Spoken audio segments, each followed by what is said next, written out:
ओम शांति। आपका प्रश्न है, आज जो वरदान में आया कि सतोगुणी दृष्टि द्वारा सभी आत्माओं को कैसे परिवर्तन कर साक्षात्कार मूर्त बने, है ना। कैसे हम परिवर्तन करें दृष्टि और वृत्ति को। उत्तर है, आज शिव बाबा ने क्लियरली कहा कि जो कहावत है, दृष्टि से सृष्टि बदलती है और दृष्टि बदलने के लिए साथ साथ वृत्ति भी बदलनी है। अभी ये वृत्ति कैसे बदलेगी? हमारा मन जो है वो टीम द्वारा काम करता है। टी माना थॉट्स, विचार, ई माना इमोशंस, भावनाएं, ए माना एटीट्यूड, वृत्ति, और एम माना मेमोरी, स्मृति। और जैसी स्मृति वैसी हमारी दृष्टि बनती है और उसमें से ऐसे ही स्मृति में से विचारों की उत्पत्ति होती रहती है। इसीलिए हमें हमारा पुरुषार्थ ही है कि हमारे ज्ञान के चिंतन द्वारा ज्ञान स्वरूप बनना।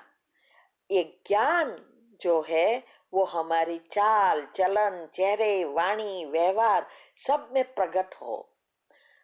तो इसके लिए जरूरी है योग की पहली अवस्था, ये फाउंडेशन है। जितनी हमारी पहली अवस्था पक्की होगी, हमारे साते चक्र के लेयर्स पॉजिटिव बनेंगे।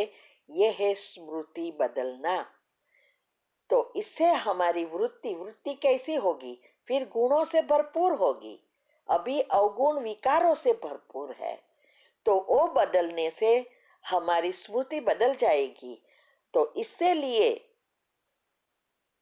बाबा कहते हैं कि ये अवस्था से हमारी जो इंद्रिया है और कर्मेंद्रिया है वो आत्मा के वश हो जाती है। आत्मा जो कहे वो करेगी, अभी नहीं करती है। हम करना चाहते हैं अच्छा, लेकिन नहीं होता है। तो इसके लिए जरूरी है हमारी ये जो आत्मा की शक्ति जितनी बढ़ेगी उतनी हमारे आत्मा के वश सभी कर्मेंद्रिया होगी। इसके लिए मैंने कहा, हर रोज कहती हूँ, 7 पत्ते का बेली पत्र और 11 वो आध्यात्मिक रीति से करनी है, जो भक्ति के रीति से नहीं। वो हमने 2 टॉपिक यूट्यूब पर भी रखे हैं कि क्या है 7 पत्ते का बेली पत्र और कैसे करना है। वो करने से धीरे धीरे ये ज्ञान हमारे रग रग में बैठ जाएगा। तब हमारी दृष्टि, वृत्ति और स्थिति बदल जाएगी, ज्ञान स्वरूप बन जाएगा। तो हमारे संस्कार परिवर्तन होने से अनेक आत्माओं को परिवर्तन दिखाई देगा। हाँ, ये रातों रात का काम नहीं है, समय लगेगा, क्योंकि 63 जन्मों की ये बात है। तो अंतिम समय में भी जो साक्षात्कार मूर्त बनना है और उससे ही सभी आत्माओं को अंतमति गति करानी है, अर्थात साक्षात्कार से वो संतुष्ट होकर परम धाम जाए, वो अवस्था बनानी है। और इसके लिए ही हम ये सब पुरुषार्थ कर रहे हैं। तो जो जब हमारी ऐसी अचल अडोल अवस्था बनती है, पॉजिटिविटी बढ़ती है, तो हम अपने शुद्ध संकल्पों द्वारा कोई भी चीजों को हम परिवर्तन कर सकते हैं। तो इसीलिए बाबा ने आज कहा कि कोई भी चीज हो हमारे सामने आती है तो हम दृष्टि द्वारा हमारे तीनों कालों को, लोगों को, हम हमारी बिहेवियर से, हमारे चलन से, संस्कार से सबको समझ में आ जाएगा कि ये क्या थे और अभी क्या बन गए। तो ये जो है नजर से निहाल, हमारी दृष्टि ही ऐसी होनी चाहिए जिसे हम सिर्फ नजर करें और वो आत्मा संतुष्ट हो जाए, परिवर्तन हो जाए। ये तो अभी किसी की नहीं बनी है, वो तो धीरे धीरे होगी, एक रात में कुछ नहीं होता है। और वैसे भी कहते हैं ना कि हमारी जो दृष्टि है, आंखें है, वही अंदर का आईना है। और जैसी दृष्टि होगी उसके ऊपर से उसकी वृत्ति, चेहरा बदल जाएगा, वृत्ति समझ में आएगी। कहते हैं ना कि इसकी नजर खराब है, उसकी वृत्ति अच्छी नहीं लगती है। तो क्यों? क्योंकि उसके अंदर जो संस्कार है, उससे जो संकल्प चल रहे हैं वो खराब है। उस संकल्प की प्रतिबिंब आंखों द्वारा और चेहरे द्वारा दिखाई देती है, उससे वृत्ति और दृष्टि पता चलती है। तो जब हम ज्ञान के चिंतन करते हैं, गुणों का चिंतन करते हैं, तो धीरे धीरे हमारी ये जो झलक है ज्ञान की, वो हमारे चेहरे से दिखाई देती है, हमारी दृष्टि से दिखाई देती है। तो अंदर क्या चल रहा है वो बाहर दिखाई देगा। तो इसीलिए बाबा ने कहा कि अंतिम समय यही सर्विस होगी। कोर्स करने का किसी के पास टाइम ही नहीं होगा, न कहीं जा सकेंगे, लेकिन हमारे अंदर जितना परिवर्तन होगा उतनी हमारी स्वतः हम सेवा कर सकेंगे, स्वतः सेवा होगी और हम उच्च पद के अधिकारी भी बन सकेगा, क्योंकि ये सेवा सबसे श्रेष्ठ सेवा है। कई सेवाएं ऐसी होती है जो हम पाप भी बनाते हैं, सूक्ष्म पाप बनते हैं, लेकिन जब हमारे में ही परिवर्तन हो जाता है, रग रग में ज्ञान आ जाता है, तब वो सेवा करनी नहीं पड़ती, नेचुरल एक के एक चीज में सेवा होती है। तो इसीलिए हमें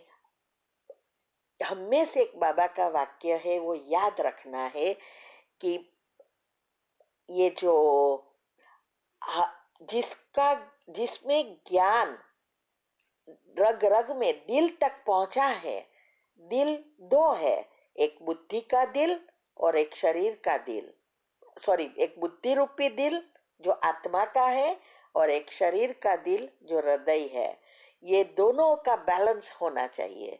तो ये दिल में ज्ञान पहुंचना अर्थात ये ज्ञान हमारे रग रग में ब्लड के साथ हो चले जाना, निरंतर रहना। तो दिल की बात, निकली हुई बात किसी के भी दिल तक पहुंच जाती है, टच कर जाता है। लेकिन अगर सिर्फ दिमाग के ज्ञान है, जीवन में नहीं उतरा है, तो हम सेवा में भी सूक्ष्म पाप कर रहे हैं, जो आज सब कर रहे हैं। बहुत सारे देखना, कोई वीडियो बनाते हैं, सोचते हैं वे तो हमारी वीडियो है, कोई अपलोड ना करे, ऐसे भी पाप कर रहे हैं। बहुत सूक्ष्म लीकेजेस है और इसमें ही नंबर पड़ते हैं। ये बहुत गुह्य समझने की बातें हैं। तो हमें ऐसा हमारा संस्कार परिवर्तन करना है जिससे अनेकों को लाभ होवे। ठीक है, ओम शांति। आएंगे घुटना, कॉमन प्रॉब्लम तो घुटने में दर्द, कमर में दर्द और मोटापा, तीनों का समाधान एक साथ। तो 10 मिनट बैक चलने की आदत ऐसे डालें, ऐसे चलने से 10 मिनट बैक चलेंगे तो इससे घुटने का दर्द, कमर का दर्द दोनों ठीक होगा। आगे आगे चलते हैं तो लिगामेंट, यहाँ दोनों ओर लिगामेंट होता है, लिगामेंट खराब हो जाता है तो इससे लुब्रिकेटिंग नहीं होता, ग्लिसरीन नहीं निकलता, तो दोनों पार्टिकल आपस में लॉक हो जाते हैं। लॉक होने के कारण से घिसने लग जाते हैं, पार्टिकल दोनों लॉक होने से घिसने लग जाते हैं। जब बैक चलेंगे तो लिगामेंट एक्टिव होगा और अंदर से जो डीजनरेशन हो रहा है वापस रीजनरेशन होगा, जो गैप हुआ है भर जाएगा और घुटने का दर्द ठीक होगा। ऐसे ही पीछे में L4 L5 में गैप हो जाता है, आगे आगे चलते रहते, इस पे आगे झुकते हैं, आगे आगे चलते रहते हैं और तकिया लगा के सोते हैं, जिससे पीछे मनके में गैप हो जाता है, फिर उसका ऑपरेशन करवाना पड़ता है। जैसे बैक चलेंगे, बैक चलने से ये प्रॉब्लम दूर होगी घुटने की और बैक पेन की प्रॉब्लम, और मोटापा भी इससे कम होता है। जैसे भी बढ़ा हुआ मोटापा हो, गर्म पानी दिन भर घूट घूट के पिए और 10 मिनट डेली बैक चलने की आदत डालें। इससे मोटापा भी घटेगा, घुटने की दर्द की समस्या घटेगी, और बैक पेन की भी समस्या घटेगी। तीनों एक साथ होगा। ज़्यादा कमर भाई भी हुआ हो, 46 का हुआ हो, उसको 36 करने के लिए एक कटी मरकट आसन आता है, वो आपको बताने जा रहे हैं। उसको 30 से 40 बार 50 बार प्रतिदिन करने से, जैसे कपड़े को निचोड़ते हैं इस तरीके से ये कमर को निचोड़ करके जो कमर कमरा का रूप ले रहा है वो कमर स्लिम ड्रिम हो जाएगा। इस तरीके से ऐसे लेट गए और दोनों हाथों को ऐसे साइड में कर लिया, दोनों पैर को ऐसे मोड़ लिया, पैरों को मोड़ के ऐसे दाएं बाएं जमीन को ट्विस्ट किए ऐसे। ये कटी मरकट आसन 40 से 50 बार 100 बार तक इसको ऐसे ऐसे कर सकते हैं। इसको करने मात्र से कमर का दर्द ठीक होगा, तुरंत आराम मिलेगा और जो कमर कमरा का रूप ले रहा है वो स्लिम ड्रिम हो जाएगा। बैक चले, घुटना ठीक होगा, बैक चले, कमर दर्द ठीक होगा, बैक चलेंगे तो वेट घटेगा। 10 मिनट का प्रतिदिन अभ्यास करें, कमर का दर्द, घुटने के दर्द और मोटापा से छुटकारा पाएं।